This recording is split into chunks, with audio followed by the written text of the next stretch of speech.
Subscribe now and press the bell icon. Never miss an update. देखिए यहां पर मैं सबसे पहली बात यह करना चाहता हूं आइडिया के बारे में, क्योंकि देखिए idea is something very very important. इसकी मैं सिंपल मिसाल आपको देता हूं। अभी हम इस्लामाबाद से जब मोटरवे पर चढ़े तो हमने ये नोट किया कि एक ब्लैक करोला थी, ब्लैक करोला, वो हमें फॉलो कर रही थी पीछे से। हम जैसे ही आगे बढ़ने लगे हमने फिर नोट किया थोड़ी देर बाद वो अभी भी वो गाड़ी बिल्कुल हमारे पीछे थी और हमारे पीछे आ रही थी। तो हम वो इस्लामाबाद से जब आप निकलते हो वो टूल प्लाजा से थोड़ा सा आगे हो जाए 10-15 मिनट की ड्राइव पे एक क़याम आता है, तो हम वहां पे रुक गए।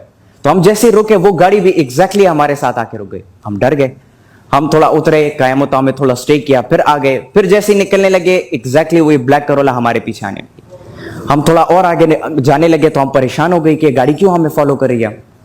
तो हम आगे जाते जाते हम फिर एक क़याम आ गया, हम वहां पर रुक गए और वहां पे एक टक शॉप था, हम टक शॉप के अंदर चले गए। तो फिर हमने नोट किया कि वो ब्लैक करोला अभी भी हमारे पीछे है। हम फिर रवाना हो गए वहां से। फिर आगे जब हम तंग हो गए उस ब्लैक करोला से तो हमने गाड़ी को साइड पे खड़ा किया, तो वही गाड़ी साइड पे आके खड़ी हो गई और अचानक दोनों दरवाजे खोले, वो बंदे नीचे उतरे। हम समझ गए अल्लाह खैर करे कि क्या होने वाला है। तो जैसे वो बंदे नीचे उतरे उन्हें शीशे पे नॉक किया कि हमाद साहब हम आपको इस्लामाबाद से फॉलो कर रहे हैं, एक सेल्फी लेनी थी आपके साथ। तो हम रिलैक्स हो गए और हम उतरे और सेल्फी ली, थोड़ी सी गपशप लगाए और फिर हम वापस रवाना हो गए। अच्छा, जब ये बातें मैं कर रहा था तो आप लोगों के जहन में फिल्म बन रही थी कि गाड़ी मोटरवे पर चढ़ गई, फिर ब्लैक करोला पीछे से आई, फिर क़याम पे रुके, ये स्टोरी बन रही थी आप लोगों के जहन में। अच्छा, ये जो फिल्म बन रही थी आप लोगों के जहन में, सबसे पहले तो मैं क्लियर करूं ऐसा बिल्कुल नहीं हुआ। I was just giving an example. ये फिल्म जो आपके ये फिल्म जो जहन में बन रही थी आपकी, that is basically the main idea. Idea ये चीज होती है कि जिसे आप सुनते हो और आप समझने लग जाते हो कि आइडिया क्या चीज है। आप समझने लग जाते हो कि जो बंदा बोल रहा है ये किस चीज पे बात कर रहा है। अच्छा, आइडिया को हम हासिल किन तरीकों से कर सकते हैं? मुख्तलिफ तरीके हैं आइडिया को हासिल करने के लिए। जिस तरह मैं अभी खड़ा हूं तो मैं ओरली मैं बातें कर रहा हूं, ठीक है, और आप लोग मेरी आइडिया को सुन रहे हो और उसको समझने की कोशिश कर रहे हो। या ऐसा होता है कि मैं एक ऐसे लिख दूं, यहां पे कोई चीज आपको लिख के दे दूं और आप उस लिख के उसको पढ़ो तो आपके जहन में आइडिया आ जाता है। या आप ऑब्जर्व करते हो माहौल को, आप बैठे हुए हो, आप माहौल को ऑब्जर्व करके सीख रहे हो और उससे आप आइडिया हासिल करो कि यहां पे क्या हो रहा है। जिस तरह एक दिन मैं गया कोहाट यूनिवर्सिटी में, मेरा लेक्चर था, तो मैंने जो टॉपिक प्रिपेयर किया था अपना, वो था सोशल मीडिया के ऊपर और जदीद दौर की जो टेक्नोलॉजी और ये जो रेवोल्यूशन आया, इस चीज के ऊपर मेरा टॉपिक था। लेकिन जब मैं पहुंचा कोहाट यूनिवर्सिटी तो वहां पे सोशल मीडिया को लोग कम डिस्कस कर रहे थे और लोग जो है पाकिस्तानियत और अल्लामा इकबाल, कायद-ए-आज़म, पाकिस्तान की तारीख, इस पे ज्यादा बात कर रहे थे। तो ये मैंने क्या किया, मैंने माहौल को ऑब्जर्व किया और ऑब्जर्व करने के बाद मैं जब स्टेज पे आया तो मैंने 2-3 मिनट सोशल मीडिया, उसकी इंपॉर्टेंस, टेक्नोलॉजी पे बात की और बाकी जो पूरा लेक्चर था मेरा वो पाकिस्तानियत, अल्लामा इकबाल और इस चीज पे चला गया। ये कैसा है? क्योंकि मैंने माहौल को ऑब्जर्व किया, मैंने देखा ये क्या बोल रहा है, वो क्या बोल रहा है, उन सबको मैंने देखा, उनको मैंने सुना, मुझे पता चल गया कि यहां पे क्या चल रहा है। तो इसी तरीके से हम ऑब्जर्व करके आइडिया लेते हैं। अच्छा देखिए, आइडिया तो आप सबके पास है। अब मेरे पास जो आइडिया है वो शायद आप में से किसी के पास हो, किसी के पास ना हो, लेकिन आप लोगों के पास जो आइडिया है इंजीनियरिंग के हवाले से, वो मुझे पता है पक्का मेरे पास हो नहीं आइडिया। हमें यह पता है कि किसके पास आइडिया है और नहीं है।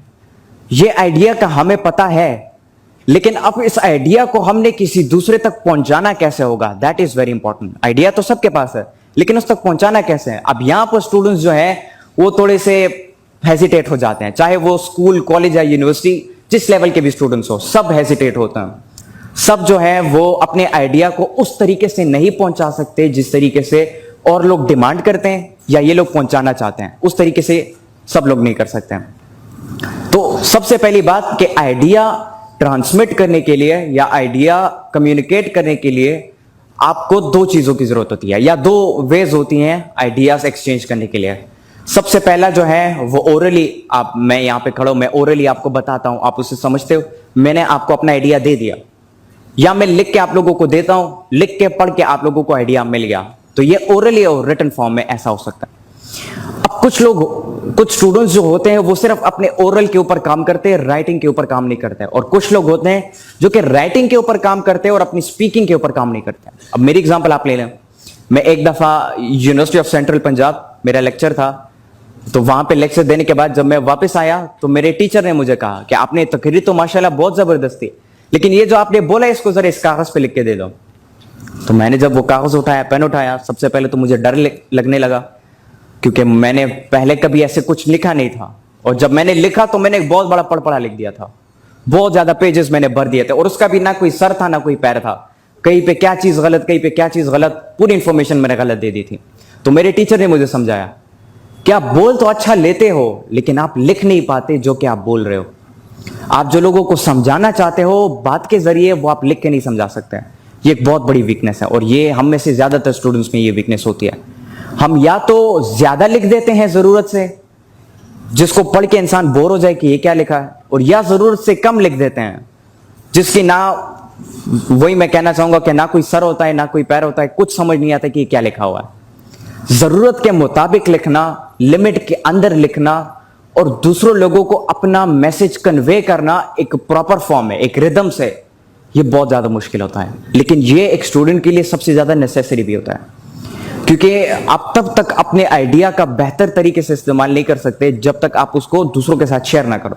मैं आपको एक एग्जांपल देता हूं। आप अभी क्लासरूम में बैठे हैं, आपके टीचर आपको लेक्चर दे रहे हो, तो ये एक आइडिया है आपके जहन में जो कि आप बताना चाहते हो अपने टीचर को, नहीं बता सकते। लिख के भेजना चाहते हो, लिख के भी नहीं दे सकते।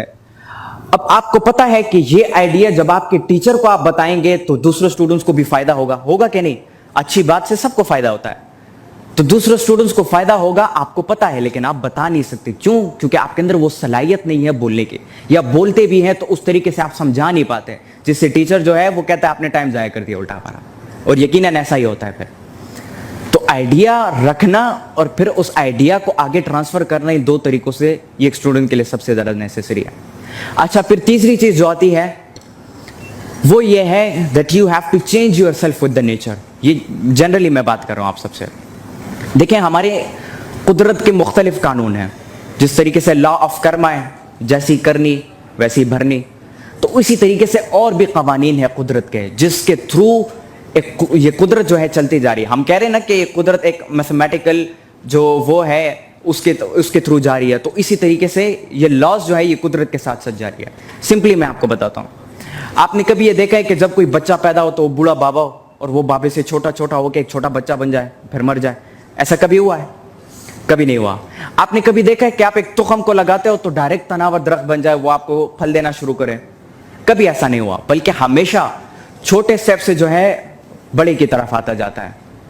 तो हमारी कुदरत का एक कानून है कि कुदरत में जितनी भी चीजें आप देखते हैं, ये सब वक्त के साथ साथ अपने आप को रिफॉर्म करते हैं, रिमॉड्यूल करते हैं, वक्त के साथ साथ खुद को तब्दील करते हैं। स्कॉर्पियन की एग्जांपल आप ले लो। एक छोटा स्कॉर्पियन जो होता है, वो जब छोटा होता है तो उसका छिलका मुख्तलिफ किस्म का होता है, थोड़ा सा नरम सा होता है। लेकिन जब वो स्कॉर्पियन बड़ा हो जाता है तो अपना वो पुराना वाला छिलका हटा के एक मजबूत छिलका जो है उसके ऊपर आ जाता है। ये क्या है? ये कुदरत का एक कानून है जो कि हर स्कॉर्पियन के साथ होता है। आपने बचपन में अपने स्कूल के वक्त में आपने बायोलॉजी में जो है फ्रॉक्स के हवाले से पढ़ा होगा कि जब एक फ्रॉक पैदा होता है तो वो एक, मेरे ख्याल से टेडपोल उसे कहते हैं, वो टेडपोल होता है स्टार्ट में, और वो अपने गिल्स के थ्रू सांस लेता है पानी में। लेकिन जब वो बड़ा होता जाता है, आहिस्ता आहिस्ता से उसकी टेल निकल आती है, और वो टेल लंबी होती जाती है, और फिर उसकी जो सांस है वो गिल्स में भी होती है, लेकिन गिल्स के अलावा जो नाक है वो उससे भी सांस लेना शुरू कर देता है। और जब फ्रॉक बड़ा हो जाता है तो वो मुकम्मली ट्रांसफॉर्म हो जाता है। पहले एक टेडपोल से एक, मेरे ख्याल से छिपकली की तरह, और फिर उससे जो है वो एक मुकम्मल फ्रॉक बन जाता है। तो ये क्या है? रिमॉड्यूल है। इसी तरीके से एक, अब मुझे देख लें यहाँ पे, आप प्रैक्टिकल एग्जांपल है आपके सामने। मैं 14 साल का भी हो जाऊंगा तो मैं इतने कद का हूं, ठीक है। आप में से कुछ लोग 20 साल के होंगे तो वो उतने कद के हैं। फिर इनमें से कुछ लोग जो है 28 साल के होंगे। तो ये आपके पास एक एग्जाम्पल है कि किस तरीके से नेचर खुद को तब्दील करता जाता है। तो इसी तरीके से जिस तरह हमारी फिजिकल बॉडी तब्दील होती जाती है, ट्रांसफॉर्म होती जाती है, रीमॉड्यूल होती जाती है, या आगे की तरफ बढ़ती जाती है, हम बड़े होते जाते हैं, इसी तरीके से हमारी जो मेंटल बॉडी है, जिसको हम दिमाग भी कह सकते हैं, या कुछ लोग इसको विर्चुअल बॉडी भी कहते हैं, अगर उसको देखा जाए तो इस तरीके से उसकी भी ग्रोथ हो रही होती है। हम बचपन में, हमारे जहन में एक कॉन्सेप्ट होता है, हम बड़े होते जाते हैं तो वो कॉन्सेप्ट भी हमारे साथ बड़ा होता जाता है, एक ब्रॉडर होराइजन उस कॉन्सेप्ट की बनती जाती है। तो इसी तरीके से हमारे वर्चुअल माइंड की ग्रोथ होती है, और ये ग्रोथ दो चीजों पर डिपेंड करती है। सबसे पहला आपके स्ट्रेंथ्स के ऊपर और दूसरा आपकी वीकनेस। जो वीकनेसेस हैं आपकी, वो आपकी ग्रोथ को रोक देंगे। आप ग्रो उस तरीके से नहीं कर पाओगे जिस तरीके से आपको करना चाहिए।